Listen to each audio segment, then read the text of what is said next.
Hello friends, welcome to my channel. ভিডিওটা বেশ কিছুদিন আগের তোলা, যেদিন এখানে টেম্পারেচার ছিল -20 ডিগ্রি আর আমাকে ওই ঠান্ডায় যেতে হচ্ছিল কাজে।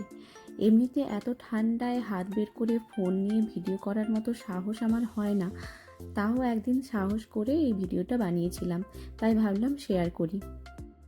ওই দিন টেম্পারেচার ছিল -20 ডিগ্রি আর ওই ফিলিং লাইক ছিল -25, আর সারাদিন স্নো পড়ছিল। 2-3 দিন ধরে অল্প বিস্তর স্নো পড়ছিল, কিন্তু ওই দিন সারাদিন ধরেই ভালোই স্নো পড়ছিল। তাই ভাবলাম কাজে যেতে যেতে আর চারিদিকে স্নো দেখতে দেখতে এখানে আমার কাজের এক্সপিরিয়েন্স শেয়ার করি। আর এত ঠান্ডায় কয়েকদিন ধরে স্নো পড়ার কারণে রাস্তাগুলো খুব স্লিপারি হয়ে যায়, তাই খুব সাবধানে হাঁটতে হয়। আমাকে আমার কাজের জন্য রোজ বাসে করে প্রায় 15 কিলোমিটার মতো যেতে হয়, আর আমার অ্যাপার্টমেন্ট থেকে বাস স্ট্যান্ডে যেতে হেঁটে ওই 5 মিনিট মতো সময় লাগে। আমাদের এখানে কোনো পার্সোনাল কার নেই, আর আমেরিকার অন্যান্য শহরগুলোর থেকে শিকাগোর পাবলিক ট্রান্সপোর্টের ব্যবস্থা খুব ভালো, তাই আমরা এখানে পাবলিক ট্রান্সপোর্টেই যাতায়াত করি। বাসে করে আমার কাজের জায়গায় পৌঁছতে প্রায় 1 ঘন্টা মতো সময় লেগে যায়, আর আমার কাজ শুরু হয় সকাল 10টা থেকে আর শেষ হয় রাত 8টায়। তাই আমাকে বাড়ি থেকে বেরোতে হয় সকাল 9টায়, আর আমি বাড়ি ফিরি রাত 9টায়। বাইরে 12 ঘন্টা কাজ করতে হয় বলে ভাববেন না আমাদের বাড়ির কাজগুলো করার জন্য কোনো হেল্পিং হ্যান্ড আছে। না, এখানে হেল্পিং হ্যান্ড রাখা পসিবল হয় না। আমাদের বাড়ির সমস্ত কাজ আমাদের নিজেদেরকেই করতে হয়। তাই সকাল 9টায় কাজে বেরোনোর জন্য আমাকে রোজ সকাল 7টায় উঠে পড়তে হয়, তারপর টিফিন বানিয়ে নিজে রেডি হয়ে তারপর আমাকে বেরোতে হয়। আর ছুটির দিনগুলোতে বাড়ির সমস্ত কাজ, যেমন বাড়ির ক্লিনিং, লন্ড্রি, কিছু রান্না যেগুলো আমরা 4 থেকে 5 দিন ফ্রিজে রেখে খেতে পারবো, সেইগুলো কিছু রান্না করে রেখে দেই। কারণ এই ব্যস্ততম জীবনে টাইম অ্যাডজাস্ট করেই আমাদের সব কিছু করে যেতে হয়। আর এই সব জায়গায় বছরের 7 থেকে 8 মাস তো ঠান্ডাই থাকে, 4 মাস এরকম কম বেশি স্নোর মধ্যেই কাজে যেতে হয়। এরকম মাইনাস টেম্পারেচারে কাজে যাওয়া, তাও আবার পাবলিক ট্রান্সপোর্ট ইউজ করে, সত্যিই খুব কষ্টকর ব্যাপার লাগে, কিন্তু আমার কাজ করতে বেশ ভালোই লাগে, তাই আমি এগুলো উপেক্ষা করে যাই। এবার বলি আমি কোথায় কাজ করি। আমি একটা ইন্ডিয়ান সুপার মার্কেটের ক্যাশিয়ার সেকশনে কাজ করি। আমেরিকাতে আমি এসেছি আমার হাজব্যান্ডের কাজের সূত্রে। আমার মতো যারা হাজব্যান্ডের কাজের সূত্রে বিদেশে আসে এবং তেমন কোনো আমেরিকান ডিগ্রি থাকে না, বা নিজের কাজের এক্সপিরিয়েন্স থাকে না, বা নিজেদের মধ্যে কনফিডেন্সের অভাব থাকে, কিন্তু কোনো কাজে নিজেকে এনগেজ রাখতে চায়, তাদের এই ধরনের কাজ এখানে খুব সহজে পাওয়া যায়। তার জন্য একটা ওয়ার্ক পারমিট বের করতে হয়, আর লাগে এখানের সোশ্যাল সিকিউরিটি নাম্বার। ইন্ডিয়াতে এই ধরনের জব হয়তো অনেকেই অপছন্দ করে, কারণ ইন্ডিয়ান সুপার মার্কেটগুলোর এমপ্লয়ীদের স্যালারি হয়তো অনেকটাই কম। কারণ ইন্ডিয়াতে সব জিনিসই সুপার মার্কেট ছাড়াও অ্যাভেলেবেল থাকে, সুপার মার্কেটে যাওয়ার চাহিদা মানুষের অনেকটাই কম। কিন্তু আমেরিকাতে যেহেতু ইন্ডিয়ার মতো ওপেন মার্কেট থাকে না, সব জিনিসই সুপার মার্কেটের ওপরই নির্ভর করতে হয়, তাই জন্য এইসব জায়গায় প্রায়ই এমপ্লয়ি হায়ার করতে থাকে। আরেকটা কথা বলে রাখি, আমেরিকাতে কিন্তু এইসব জবের স্যালারিও হয় অনেকটাই, কারণ ইউএসের এক একটা স্টেটের ফেয়ার লেবার স্ট্যান্ডার্ড অ্যাক্ট অনুযায়ী একটা মিনিমাম ফিক্সড স্যালারি ধার্য করা থাকে। যেমন আমরা থাকি ইলিনয় স্টেটে, আর এই ইলিনয়েসের রুল অনুযায়ী প্রত্যেক এমপ্লয়ির মিনিমাম স্যালারি $13 পার আওয়ার। এর ওপর প্রফেশনের উপর ডিপেন্ড করে স্যালারি ঠিক হয়।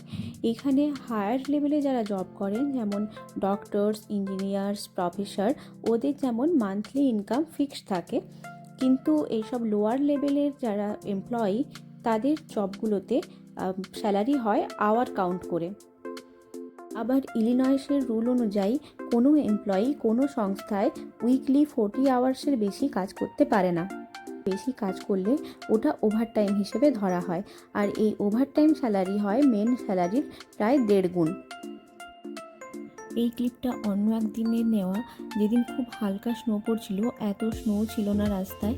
আমি এই ক্লিপটা অ্যাড করলাম শুধু জায়গাটা দেখানোর জন্য, কারণ আমাকে বাস থেকে নেমে রাস্তাটার উল্টো সাইডে পেরোতে হয়। আর ওই দিন এত স্নো জমেছিল রাস্তার সাইডে, তো কোনোভাবেই ভিডিও করা পসিবল ছিল না আমার পক্ষে, কারণ নিজেকে খুব সাবধানে হেঁটে রাস্তাটা পেরোতে হচ্ছিল। জাস্ট কয়েকটা ফটো ক্লিক করেছিলাম, ওইগুলোই অ্যাড করলাম যে কী ছিল ওই দিনের অবস্থা।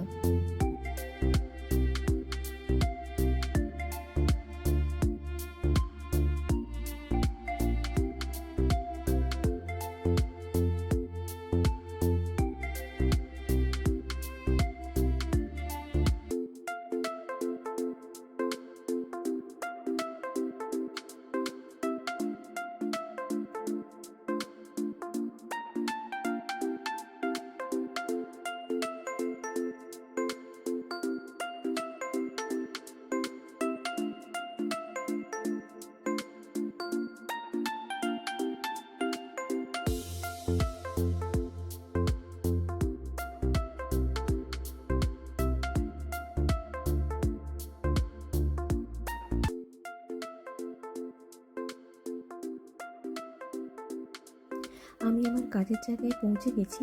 এইগুলো হলো এক একটা রেজিস্টার, এই রেজিস্টারগুলোতে আমরা কাজ করি।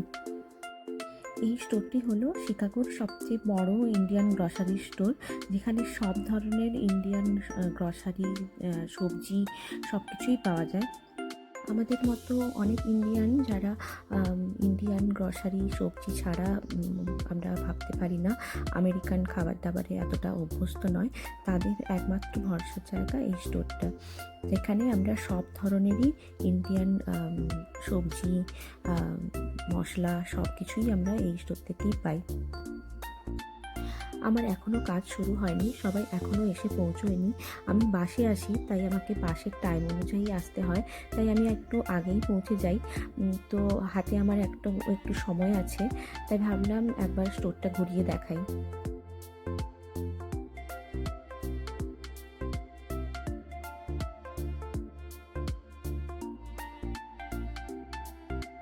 আমরা এখানে ইন্ডিয়ান সব ধরনের সবজি মোটামুটি পেয়ে থাকি, এমনকি আমাদের অন্য স্টেটের কিছু মশলা ট্রাই করতে হলেও আমরা এই স্টোর থেকেই পেয়ে যাই।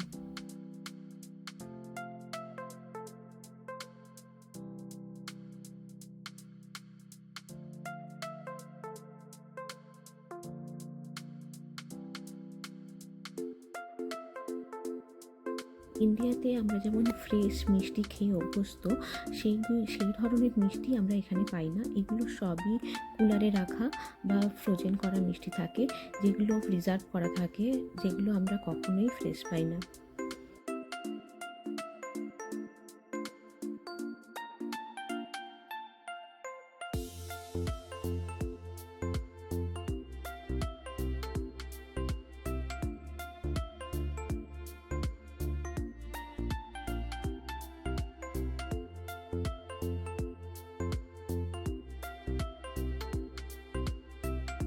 এখানে ইন্ডিয়ান চাল, আটা, বিস্কিট, চকলেট, জুসেস, তেল, অনেক কিছুই আমরা এখান থেকেই পেয়ে যাই।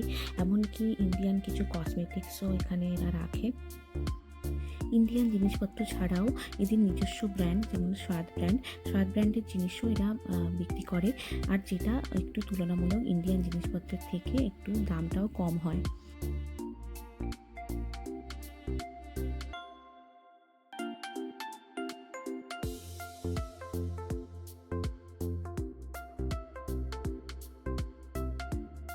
এই স্টোরের সবথেকে ইন্টারেস্টিং সেকশন হলো এই বেকারি ডিপার্টমেন্ট।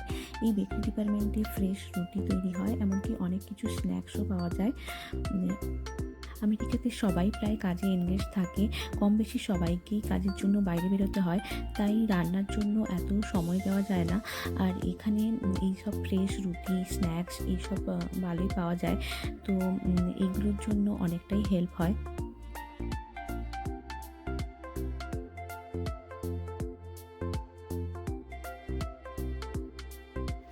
এই ছিল আমার কাজের জায়গা। আমাকে আমার রেজিস্টারে ফিরতে হবে। সবাই চলেও এসেছে।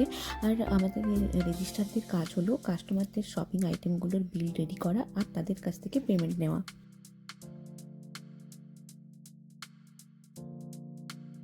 আজকের মতো আমার কাজ শেষ। আমি বাইরে বাসের জন্য অপেক্ষা করছি। এখনও সেই সমানভাবেই স্নো পড়ছে।